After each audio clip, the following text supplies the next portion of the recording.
Hello friend, happy new year. সবার নতুন বছর ভালো কাটুক এই কামনা করি। তো 1 জানুয়ারি আমরা চলে গেছিলাম মায়াপুর। তো ভাবলাম প্রথমে বছরের শুরুটা ভগবানের দর্শন দিয়ে করি। তো মায়াপুর এত সুন্দর একটা জায়গা, বারবার যেতে ইচ্ছা করে। তো প্রথমে আমরা মায়াপুরে চলে গেলাম। 2024 চলে গেল, তার জন্য একটু মন খারাপ, কারণ 2024 আমাকে বিশেষ অনেক কিছু দিয়ে গেছে আমাকে। তার মধ্যে দুটো আমার পার্লার ওপেনিং করেছি 24-এ, আমার ভালোবাসার মানুষটাকে আমি নিজের বর হিসেবে পেয়েছি 2024-এই।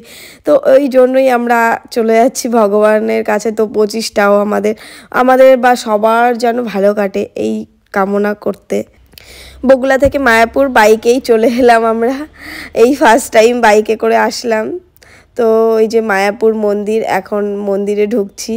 দেখো সত্যি মানে এত শান্তির জায়গা মায়াপুরটা, ভীষণ ভালো লাগে। ঢোকার সময় ঢোকার মুখে এতটাই ভিড় ছিল যে ঢোকাই যাচ্ছিল না, আর আমি ভিডিও নিতে পারিনি ওই সময়।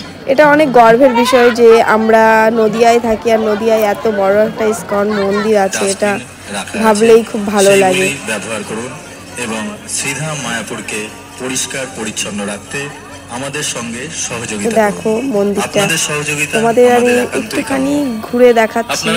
তো বেশি কিছু তুলতে পারিনি, বাট এইটুকুই। তো ছোট একটা ভিডিওর মাধ্যমে শেয়ার করলাম, কারণ এত ভিড় ছিল, এত ভীষণই ভিড় ছিল। আমি যেখানে ফাঁকা ছিল সেখানে গিয়ে একটু দাঁড়িয়েছি, ফাঁকাই ছিল না বলতে গেলে, খুব ভিড় ছিল।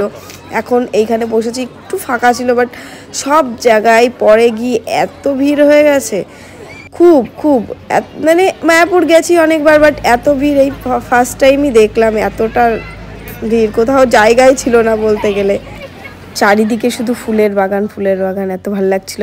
আমরা এই যে তিলক কাটতে চলে গেছি। মায়াপুর যাবো আর তিলক কাটবো না, সেটা কি হয়? তো দুজনেই তিলক কেটে নিয়েছি। এই ব্যাপারটাও খুবই ভালো লাগে। ওইখানে সবাই বেসিক্যালি তিলক কেটে ঘোরে, সবাইকে দেখতেও খুব সুন্দর লাগে।